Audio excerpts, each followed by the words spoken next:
Hi guys, Ronnie here. Today I want to talk about custom bikes.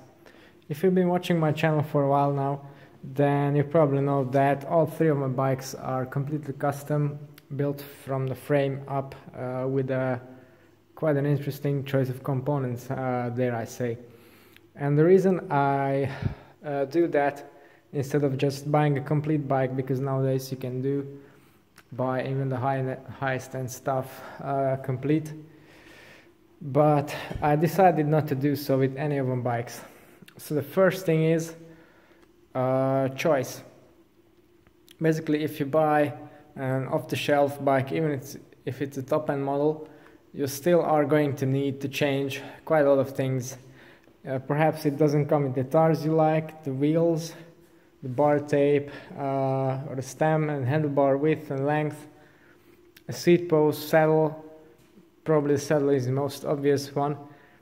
And then power meter. Very few bikes come with a power meter as stock, gearing, etc. So even if you buy, let's say, the Trek model 9.9, you are still going to want to change quite a lot of things. Secondly, and this is quite connected with the first part, is cost. Now, yes, if you take a frame and build it up the same way as the manufacturer builds it up, it's going to end up more expensive than a stock bike, for sure. But if you do it like me, or in a similar way, if you take just the frame and add everything you want for the first time, you're not buying two different kind of things. So you're not buying the stock items plus the ones you actually want. So first, it actually comes up cheaper that way, particularly if you're talking high-end stuff, and it saves you the hassle of selling all the stuff you don't really need anymore. Now this also has a drawback, because if you decide to sell the bike, you can't really get to keep the parts you have invested in. But still, you didn't make a double investment, because you didn't get the parts you didn't want. The third reason for me would be designs. And it's not just Trek Project One, but quite a few manufacturers are starting to do this. But I have to say, I really like plain black and white bikes. It's just my thing. So yeah, you can see the cross bike, the road bike here, same theme going on, and the time trial bike is completely black. So that's what I like. I don't like the graphics, particularly some brands really have stupid graphics with all kinds of acronyms and yeah, just useless things printed over the frames. This adds weight, complexity, and it just doesn't look good. And if you buy a custom bike, then you through Project One, or a completely custom patented one, or Orbea, Specialized, all kinds of brands have this nowadays. So you can buy something that fits your style, and of course you can fit the other components to match right away. So the saddle, the bar tape, seat post, and this one. You really can put things up another level.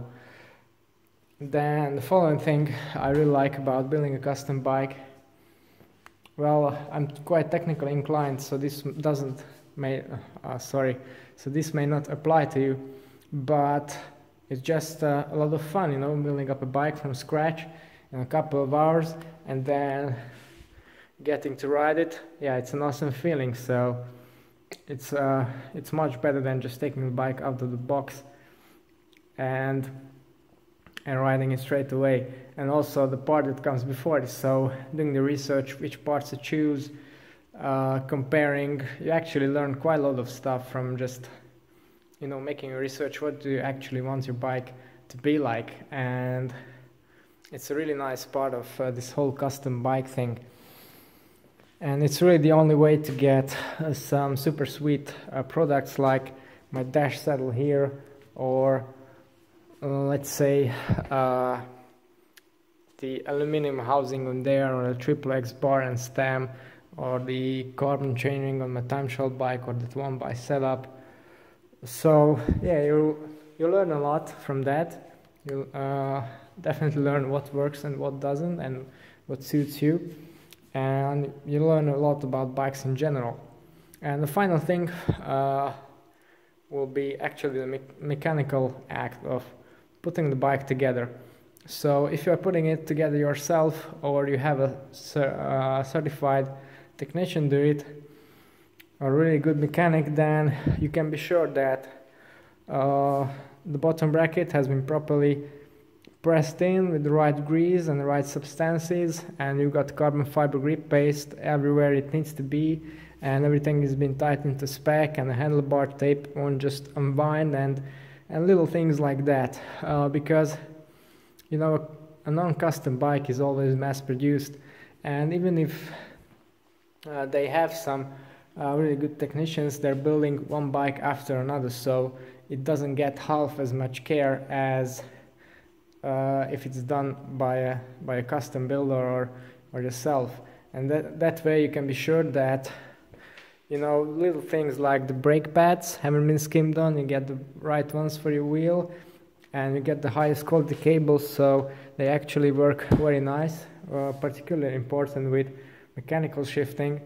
You can be sure that your inner tubes haven't been pinched, and so on and so on. So I think actually to get into a bit of a different topic here, but I think most bottom bracket creaks, and the reason people have problems with them is again these standard build bikes, because the ones you buy pre-assembled, because then they don't really have time to do the proper process, go through the proper steps of installing and pressing in a bottom bracket, and that's why things start to go wrong very soon. And that's exactly what I've experienced, because on the bikes I've built myself, I need to knock this out, but I haven't had any creaking issues or whatsoever with any of my bottom brackets, whereas my previous cross bike, the KTM, that had bottom bracket issues from basically the second ride, and then I had to dismount it, do it the proper way, and it has been silent ever since. So yeah, that's just a little bit of technical detail in there. So yeah, I think these are the reasons why I decided to build my own bikes, and I hope I have inspired you to do the same, because it's a lot of fun and it's very educational, and in my mind a proper way to do a high-end bike. Now if you'd like to see my bikes in more detail, then don't forget to check out my other videos on the channel, and I think that's all for today. Thanks for watching, and see you next time.